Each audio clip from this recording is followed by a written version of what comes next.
Bonjour chers Bubble Lovers, ici Rosalie de la chaîne YouTube Bubble Firm. Me voici ici pour vous parler de la différence entre un salon de thé et un bubble tea shop. Vous allez me dire, mais a priori c'est la même chose. Pas tout à fait. Surtout à Taïwan, il faut comprendre que le concept est vraiment né de ces salons de thé traditionnels qui avaient pour habitude vraiment de proposer du thé traditionnel avec une offre de restauration salée. Pour le coup, ça en dit un peu plus long en fait sur la culture. Ça vous permet aussi de comprendre comment cette boisson elle est née. Avant d'aller un peu plus loin, je vous invite à vous abonner à ma chaîne pour pouvoir retrouver tout le contenu autour du bubble tea, du business et aussi du mindset.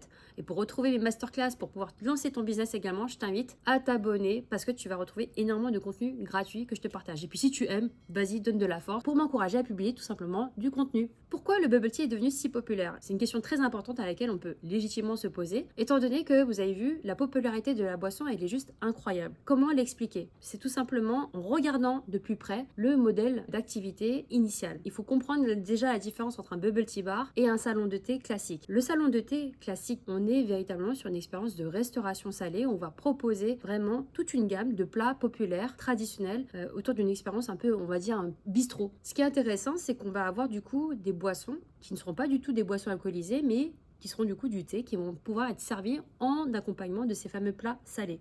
Donc absolument rien à voir avec le concept de salon de thé que nous connaissons ici en Occident, où on aura plutôt une tendance à avoir des propositions autour du sucre, des pâtisseries, des douceurs. Et donc c'est vraiment comme ça que nous avons dans notre imaginaire collectif l'expérience d'un salon de thé. En Asie, c'est pas du tout la même chose. Donc ce qui est intéressant, c'est que de cette offre-là où il y a eu véritablement une popularité sans nom, comment l'expliquer? C'est simplement que les personnes ayant vu la rivalité qu'il y avait entre ces deux salons de thé que je vous racontais justement sur ma chaîne YouTube, en vous parlant de l'origine de cette rivalité et comment le bubble tea est né, ce qui est intéressant, c'est que c'est de cette expérience-là que le produit est véritablement né. C'est quand même une boisson qui vous permettait de boire et de manger en même temps, que le produit est extrêmement pratique, qu'il est populaire, qu'il est nomade et en plus original. Et au-delà de ça, la rentabilité est incroyable. Donc forcément, c'était intéressant pour des bubble tea bars de venir ici prendre ce produit, de l'extirper des concepts de salon de thé qui étaient très complexes et de pouvoir en faire un monoproduit. Donc c'était super intéressant et c'est comme ça que le modèle du bubble tea bar s'est dupliqué comme une traînée de poudre sur toute l'île de Taïwan et bien sûr partout ailleurs. C'est intéressant de comprendre en fait déjà le cheminement et comment arriver à comprendre comment le bubble tea a trouvé sa popularité comme ça. Attention, très important, faire un monoproduit ne veut pas dire que c'est simple. Au contraire, ça complique encore plus. Quand on est sur une forme de simplicité avec du minimalisme, ça exige que vous soyez excellent. Et donc forcément, les opérateurs sont de plus en plus nombreux, mais ça explique aussi pourquoi la qualité, elle n'arrête pas d'augmenter. Quand vous allez en fait à Taïwan, la multitude d'enseignes qui est implantée au mètre carré, et c'est du jamais vu. Il y a énormément de propositions, de concepts, de positions de marketing, tous aussi différents les uns que les autres. Mais alors, c'est incroyable quand même de constater le niveau. Il y a un niveau de qualité qui est assez exceptionnel. C'est très rare d'arriver en fait dans un bubble tea bar, de commander en fait des recettes classiques et d'en être déçu. C'est vraiment, enfin vous avez vu mes notations sur mes différentes visites d'enseignes où j'ai pu goûter différents concepts de bubble tea shop. C'est vraiment incroyable. Le niveau est très élevé. Donc faire du monoproduit, ça exige malgré tout de très grandes compétences organisationnelles, opérationnelles, de recettes et aussi bien sûr de concepts marketing. Il faut avoir un modèle qui permette véritablement d'attirer le chaland. Quand on a fait notre dernier trip à Taïwan, on a constaté l'essor de nouveaux concepts de restauration autour des salons de thé dits classiques, c'est-à-dire authentiques, mais du coup revisités et modernisés. Comment expliquer le retour de ces fameux concepts qui sont beaucoup plus poussés dans une expérience un peu plus authentique autour justement de cette boisson qui est le thé, mais aussi le bubble tea qui en est une déclinaison? J'ai ma petite explication et mon analyse que je vais vous partager. Ce qui est intéressant, c'est que les nouveaux concepts de salon de thé dits authentiques sont maintenant disputés par des concepts de salon de thé plus contemporains. Quand je suis allée voir Hanlin et quand je suis allée voir Chen Shui Tang, j'ai vu des concepts dits authentiques un peu modernisés. Oui, ils affirment tous les deux qu'ils sont les créateurs du bubble tea, mais pour le coup, on reste sur des concepts, on va dire, assez déjà vus. C'est triste à dire, mais oui, c'est des concepts qu'on peut déjà observer dans cette forme de modernité où tu vois des anciennes marques qui essayent de se moderniser pour attirer un nouveau chaland. Et là, ils vont faire la différence, c'est de par leur expertise, leur expérience et aussi leur historique. Ce qu'on a pu observer quand je suis partie là-bas, c'est l'émergence de nouveaux concepts dits salon de thé contemporain. Yongxin, incroyable. Et pour le coup, je me dois de vous détailler, de vous faire une analyse un peu plus poussée sur ce type de concept. Premièrement, Premier élément, le monoproduit, il fait l'objet en fait finalement d'une très grosse concurrence. C'est-à-dire aller sur un bubble tea simple, ça te demande de toujours travailler encore plus ta créativité, ton originalité. Ça t'oblige véritablement à pousser ton positionnement de manière extrême pour avoir une qualité, mais surtout il y a une concurrence super accrue sur les prix. On a vu que la moyenne des prix était bien en deçà de ce qui est pratiqué ici en Europe. Bon, c'est normal avec l'importation. Le ticket en fait, le ticket moyen sur un bubble tea, on est aux alentours de 2 euros, 3 euros. Donc absolument rien à voir avec ce que nous observons ici sur le marché français qui est plutôt équivalent à des prix Starbucks. Donc je pense que là-bas, il y a une concurrence tellement saturée, il y a énormément de concepts qu'ils n'ont pas le choix.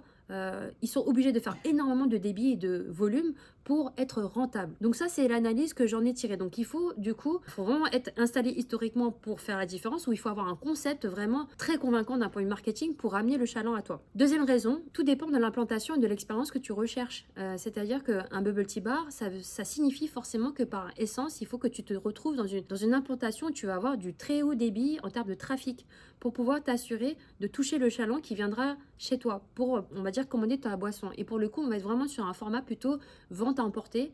On va prendre le produit et on partira aussitôt. Donc on est vraiment limité finalement à de la consommation de masse. On va vraiment avoir un chaland qui va venir, donc le client va se déplacer, va juste commander et il va partir aussitôt. Il n'y a pas véritablement d'expérience au sein de la boutique dans un type de corner shop. Le client, il n'a pas de connexion émotionnelle. Waouh, je kiffe en fait l'ambiance, je kiffe en fait l'univers, je kiffe. Non, il n'a pas le temps de s'installer, il prend son truc, il s'en va. Donc forcément, créer des connexions émotionnelles avec une enseigne, c'est compliqué parce que le format fait qu'il faut aller vite, il faut sortir vite. Et du coup, tu prends pas le temps vraiment d'échanger avec ton commerçant de proximité. Donc, créer des connexions émotionnelles et créer de la fidélité, ça devient plus compliqué. Troisième raison, pour moi, à l'émergence de ces nouveaux concepts, c'est quand tu n'as pas une localisation qui te permet d'avoir du très haut débit et que tu te retrouves forcément en fait dans des endroits un peu plus cachés, tu te retrouves du coup handicapé parce que tu vas pas avoir un flux client qui passe automatiquement devant ton enseigne. Donc c'est là où tu vas devoir créer une expérience différenciante pour amener le chaland à venir jusqu'à toi. Et c'est là que je vais vous parler de Yongchin. L'expérience qu'on s'est vu offrir par notre partenaire et fournisseur quand on était à Taïwan, c'est que pour le repas d'affaires, il nous a emmenés en fait dans ce salon de thé où j'ai pu découvrir tout l'univers de cette enseigne qui est juste incroyable. Je mettrais même un 20 sur 10. Franchement, j'ai adoré. J'ai beaucoup apprécié l'univers, le marketing. Donc, on a bien senti qu'il y avait une recherche et qu'il y avait vraiment l'envie de développer une expérience pour le client, de rester, de se sentir bien à l'intérieur de cette enseigne et de pouvoir s'installer et de pouvoir vraiment profiter du temps qui passe. C'est incroyable, vraiment, la scénographie, la décoration, le choix en fait des matériaux. Tout a été pensé pour vraiment faire en sorte que la personne qui arrive là, elle n'a qu'une envie, c'est de recommander l'adresse, c'est de revenir ici et de pouvoir reconsommer tellement l'offre était incroyable. L'expérience était vraiment raffinée. C'était d'un niveau très premium et franchement, les prix étaient plutôt raisonnables. Ils ont vraiment cherché à créer une expérience super premium, mais à la rendre malgré tout accessible. C'est-à-dire que c'est un peu l'effet, comme je vous expliquais, un peu du Starbucks. Il y a un sentiment d'appartenance. Ils font partie d'un clan. En Asie, ils sont aussi sensibles à ça. Donc, ils ont envie de créer ces expériences-là autour de ces types de concepts qui vont permettre aux gens de se dire, bah voilà, j'ai été dans un concept nouveau, mais qui était super. Franchement, c'est d'un raffinement et ça te donne envie d'y aller et de recommander tout simplement l'adresse à d'autres personnes. Le summum du chic que j'ai apprécié, et c'est vraiment le petit détail qui fait la différence, c'est que j'ai vu que leurs thés infusés à froid sont carrément servis dans des bouteilles en verre, comme des grands vins, des grands crus français. Ça a été présenté comme ça, mais pour le thé. Donc j'ai trouvé ça vraiment super charmant en termes de petite attention pour nous permettre vraiment de vivre quelque chose de waouh, quoi. Je me rappelle encore, tu vois, je suis revenue de là-bas, je me suis dit, mais c'est incroyable d'avoir créé un concept comme ça. Et sans oublier que j'ai adoré tous les plats. Si vous voulez découvrir le concept, je vous invite à prendre votre billet pour aller découvrir ça directement à Taïwan. Voilà, en tout cas, c'est tout pour cette vidéo qui, pour moi, est un peu différente de ce que j'ai pu vous partager jusque-là. J'espère que ça vous a plu, que ça vous donne une autre perspective de ce qui peut exister, mais aussi de comment on peut apporter plus de valeur sur le marché du bubble tea. En France, nous n'avons pas encore cette concurrence accrue comme à Taïwan, donc ça signifie que les personnes qui se positionneront en priorité sur le business et qui miseront sur la qualité vont avoir une longueur d'avance incroyable avec leur public, leurs clients, qui leur seront du coup très fidèles s'ils sont capables de créer une expérience, mais aussi une connexion émotionnelle forte avec eux. Voilà, c'est tout pour cette nouvelle vidéo. Si vous voulez en savoir plus, vous inscrivez à mes masterclass comme d'habitude. Si vous avez aimé, vous likez comme d'habitude, abonnez-vous et donnez de la force. Allez, à très bientôt. Ciao.